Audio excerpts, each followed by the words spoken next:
Another group of techniques that you'll see quite often in Aikido is Tanto, Tori. This is the group of techniques that deals with how to take a knife away from a partner. So a Tanto, is being the smallest weapon that we use, also creates a fair amount of danger because your partner is going to be very close with that weapon.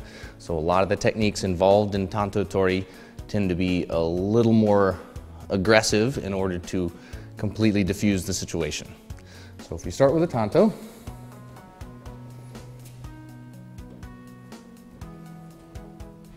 again, the very basic initial starting point for a lot of these attacks is going to be ski. So again, we're looking at a punch or a stab directly to the stomach. All right, and again, as in any Aikido technique, the most important thing for me is to get offline and away from the initial attack.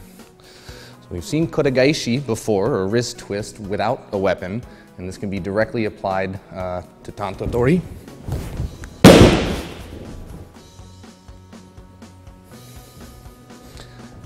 And the way that this would differ a little bit from open hand techniques is because my partner has a knife.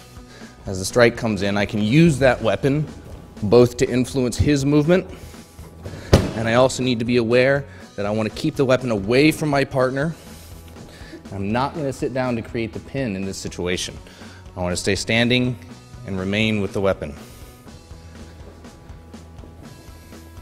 Another variation that we see a lot, hijikime, or another one of the elbow techniques, and this is specifically designed to make sure that your partner's weapon hand is immobilized. So this is a point where you want to apply subtle and constant pressure. Try not to break the arm, but you want to apply the pressure until your partner needs to drop the weapon, and then you can get rid of your partner. Again, from the other side, again, control the weapon, open the space up, directly underneath against the elbow, take your wrist, and squeeze. We also see a fair amount of chokes and immobilizations from this point. Lift before we went under the elbow. This time we're going to continue all the way around. Wrap the neck up.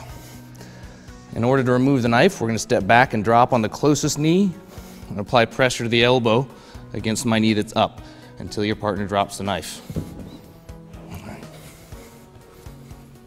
All right.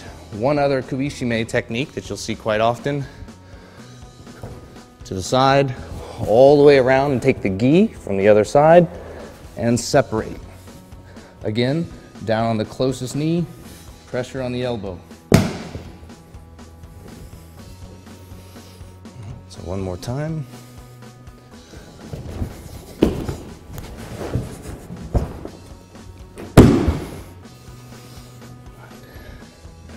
So, Tanto Tori. These are just some of the most common techniques that you'll see against a knife and how to remove it from your partner.